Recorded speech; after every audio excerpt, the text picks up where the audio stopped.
అప్రమత్తంగా ఉండండి. అధికారులకు టీడీపీ శ్రేణులకు మంత్రి నారాయణ ఆదేశం. సోమశిల జలాశయం సంగం బ్యారేజ్ల నుంచి పెన్నాకు వరద పోటెత్తుతుండటంతో అధికారులను, టీడీపీ శ్రేణులను రాష్ట్ర పురపాలక పట్టణాభివృద్ధి శాఖామాత్యులు డాక్టర్ పొంగూరు నారాయణ అప్రమత్తం చేశారు. ముందస్తు చర్యలపై టెలికాన్ఫరెన్స్ ద్వారా ఎప్పటికప్పుడు దిశానిర్దేశం చేస్తున్నారు. మంత్రి ఆదేశాలతో టీడీపీ శ్రేణులు వరద ప్రభావిత ప్రాంతాల్లో పర్యటిస్తూ పరిస్థితిని పర్యవేక్షిస్తున్నారు. ఎప్పటికప్పుడు వరద నీటిని అంచనా వేస్తూ ముందస్తు జాగ్రత్తలు తీసుకోవాలని సూచించారు. వాటర్ మేనేజ్మెంట్ చేస్తూ సమన్వయంతో పనిచేసి మొంతా తుఫాన్ తరహాలోనే వరద ముప్పును కూడా తప్పించాలని అధికారులను ఆదేశించారు.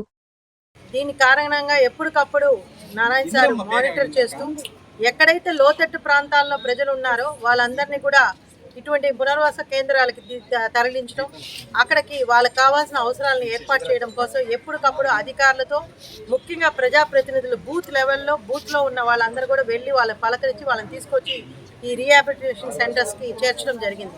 మనం అందరం చూసాం, నెల్లూరు నగరంలో ఇంతటి వర్షం కురిసినా గతంలో అయితే ఎప్పటికప్పుడు ఎక్కడికక్కడ నీళ్లు నిలిచిపోవడం, ఆ ప్రాంతంలో దాదాపు 2-3 రోజులు మోటార్స్ పెట్టి నీళ్ళని తరలించడం జరిగింది. కానీ ఇప్పుడు కురిసిన వర్షానికి నెల్లూరు నగరంలో ఏదైతే ముందస్తు చర్యలుగా ముందస్తు జాగ్రత్తలు నారాయణ సార్ తీసుకోబట్టి 3-4 నెలల ముందు నుంచే ప్రతి డివిజన్లో స్మాల్ డ్రైన్స్, బిగ్ డ్రైన్స్ అన్నిట్లో కూడా సిల్ట్ తీసేయడం, అది కూడా లోతుగా తీయడం వల్ల ఈరోజు వాటర్ ఫ్లో అనేది ఎక్కడ ఆగకుండా వెళ్ళిపోవడం జరిగింది.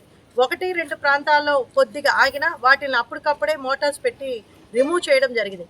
కానీ మా నారాయణ సార్ పెద్ద మనసు చేసుకొని ఏదైతే 2-3 రోజులు వీళ్ళు బయటకు వెళ్ళే పరిస్థితి లేదో, ఎక్కడికెక్కడ కూలి పనులు చేసుకుని ఏ రోజుకి ఆ రోజు తినే పరిస్థితి ఉన్న ఇటువంటి పేదవాళ్ళందరినీ గుర్తించి అప్పటికప్పుడు అధికారులతో మాట్లాడి 2-3 పూట్ల వాళ్ళకి ఫుడ్ అరేంజ్ చేయమని చెప్పడం జరిగింది. దాంతో కలెక్టర్ గారు, కమిషనర్ గారు అందరూ కూడా వెంటనే వాళ్ళకి ఫుడ్లు కూడా అరేంజ్ చేయడం జరిగింది. ఈ రోజు స్టిల్ టుడే అంటే ఎండ బాగా ఉంది, ఈ నిన్నటి నుంచి ఎండ ఉంది, అయినా కూడా నారాయణ సార్ ఎప్పటికప్పుడు మానిటర్ చేస్తూ ఫుడ్ ఈ రోజు కూడా ఇవ్వండి వాళ్ళకి, వాళ్ళు వెళ్ళి బయటికి వెళ్ళి పని చేసుకునే పరిస్థితి లేదు కాబట్టి వాళ్ళకి 3 పూట్ల ఫుడ్ పెట్టి వాళ్ళని జాగ్రత్తగా చూసుకోమని చెప్పి ఇటు తెలుగుదేశం పార్టీ నాయకులు, కార్యకర్తలు, క్లస్టర్స్కి, కార్పొరేటర్స్కి, అదేవిధంగా బూత్ లెవెల్లో ఉన్న వాళ్ళకి, యూనిట్ ఇన్ఛార్జెస్కి అందరికీ కూడా బాధ్యతలను ఇస్తూ, అదేవిధంగా వీళ్ళ ప్రజల ఒక అవసరాలు ఏంటి, వాళ్ళు ఎలా ఉన్నారని ఎప్పటికప్పుడు మానిటర్ చేసుకుంటూ వాళ్ళకి ఈ ఫుడ్ని ఇప్పుడే మరిన్ని వీడియోల కోసం మా ఛానల్ని లైక్ చేయండి, షేర్ చేయండి, సబ్స్క్రైబ్ చేయండి.